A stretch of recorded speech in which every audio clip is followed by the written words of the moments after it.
Garhmukteshwar seat से फिलहाल BJP से कमल सिंह मलिक विधायक हैं।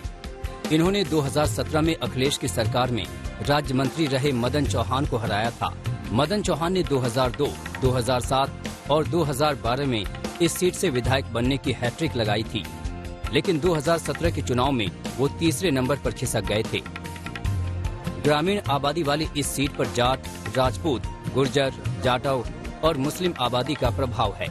गढ़मुक्तेश्वर से 1 किलोमीटर दूर मोहम्मदाबाद है। ये मुस्लिम बाहुल्य गांव है। यहाँ के लोगों से बातचीत में यहाँ के सियासी हालात खुलकर सामने आ गए।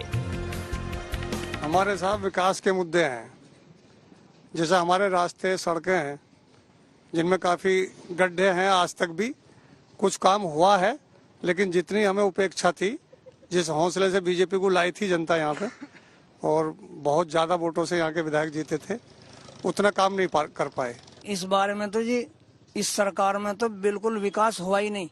जैसे रास्ते पहले थे उससे बहुत ज्यादा घटिया हो गए हैं, और जो पहले सरकार ने काम किए हैं वो बिल्कुल इस सरकार में हुआ ही नहीं काम। बहुत ज्यादा पीछे चली गई ये सरकार। इस सरकार से सारी पब्लिक यहाँ की परेशान है, और हम चाहते हैं कि, और महंगाई के भी बहुत ज्यादा मुद्दे हैं, हर आदमी परेशान है। इस बार का चुनावी मूड क्या होगा? देखिए, वोटर जो है वो स्वतंत्र है वोट देने के लिए।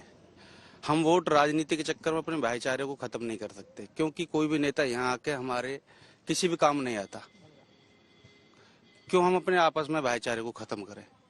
हमको आपस में रहना है, यहीं पे खाना है, यहीं पे पीना है, तो राजनीति के चक्कर में आपसी संबंध खत्म ना करें। विकास हम जिसको भी लाते हैं यहाँ सभी आके दिखा जाते हैं कागजों में।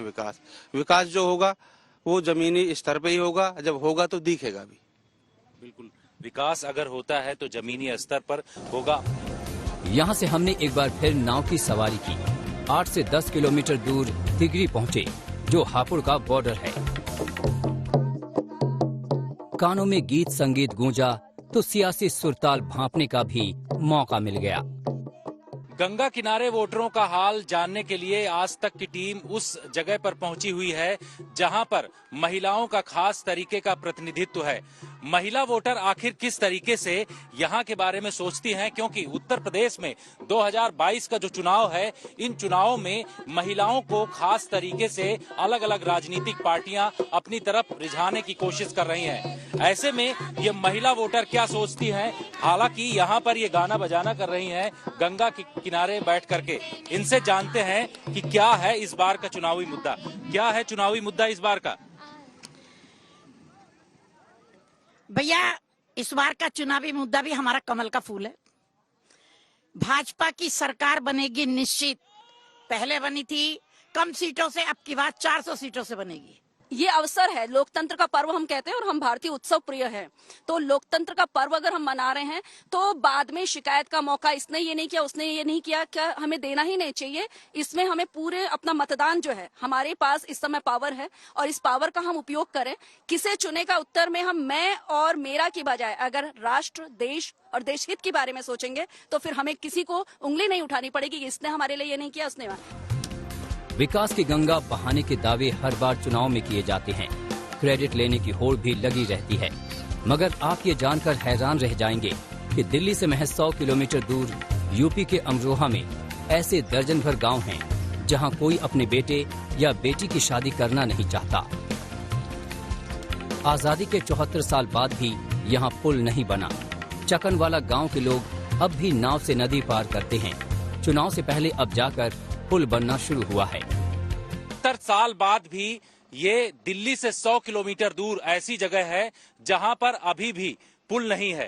दाहिनी तरफ अपने दिखाना चाहूंगा कि यहाँ पर पुल निर्माण शुरू हुआ है, लेकिन गांव वाले लोग जो हैं अभी भी ऐसे ही नाव के जरिए इस पार से उस पार आते हैं। इनकी नैया कौन पार कराएगा, ये यहाँ पर देख करके ही साफ जाहिर होता है। दरअसल इस नाव के जरिए ये लोग अपनी बाइक और इसके अलावा जो दूसरी सामान है वो किनारे तक लेकर के पहुंचते हैं। गंगा से कुछ ही दूरी पर, यानी गढ़मुक्तेश्वर से कुछ ही दूरी पर मौजूद ये एक नहर है और इसको पार करना गांव वालों के लिए सबसे बड़ी चुनौती होती है।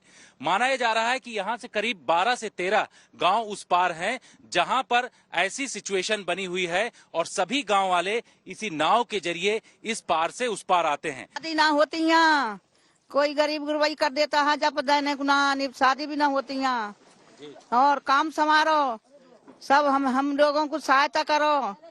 यहाँ ही डूब जाते हैं, साली ना 2-1 मौत हो जाती है यहाँ। बाइक लेके जाते हैं, 24 घंटे का यही काम, दिन भर में 10 बार भी उतरते हैं तो इसी के साथ उतरते हैं और कोई दिक्कत। अच्छा। पानी उन्हें बाढ़ अब तो क्या थोड़ा बहुत कम भी है, जब पूरा बाढ़ आ जाता तो इतने पानी में टंकी बराबर पानी भरता है, जब भी यहीं कर लेके जाते हैं। मजबूरी है, कोई परेशानी हो जाती है बच्चे को या किसी को परेशानी बूढ़े को, यहीं कर लेके जाना पड़ता है मजबूरी, कंधे पे बैठा बैठा के लेके गए हम। मेरी 32 साल की उम्र है, मैं तो 32 साल से ही इस नाव पे आना जाना कर रहा हूँ। मेरे बुजुर्ग जो थे वो भी इसी नाव के सहारे इस पार से उस पार से इस पार आते रहे हैं। और हमारे इस क्षेत्र की मेन समस्या जो ये पुल है, इस पुल को कितनी सरकारें आई, कितनी चली गई, कितने विधायक बने इस क्षेत्र से, मगर किसी ने हमारी इस मेन समस्या पे ध्यान नहीं दिया। यहीं पर एक अस्थायी पुल बनाया जा रहा है ताकि इस जोखिम को कम किया जा सके। इसके बारे में हमने बहुत सारी कहानियां सुनी कि पिछले कई सालों से यहाँ पर लोगों को दुख दर्द था। 10 से 12 गांव ऐसे हैं जो काफी परेशान हैं। क्या खास समस्या है और कब तक ये पुल यहाँ बन करके तैयार होगा? ये पुल जून 2022 तक का टारगेट हमारा बनाने का है और तब तक पूरा कर बना के दे देंगे पुल को। ये एक बड़ी अजीबोगरीब बात है कि दिल्ली से 100 किलोमीटर के दूर और यहाँ 70 सालों से लोग नावों से आ जा रहे हैं। उसका रीजन ये रहा कि बर्ड सेंचुरी की वजह से परमिशन नहीं मिल रही थी बनने के पुल को। अच्छा। और ये विधायक जी ने काफी प्रयास किया तो परमिशन मिल गई है।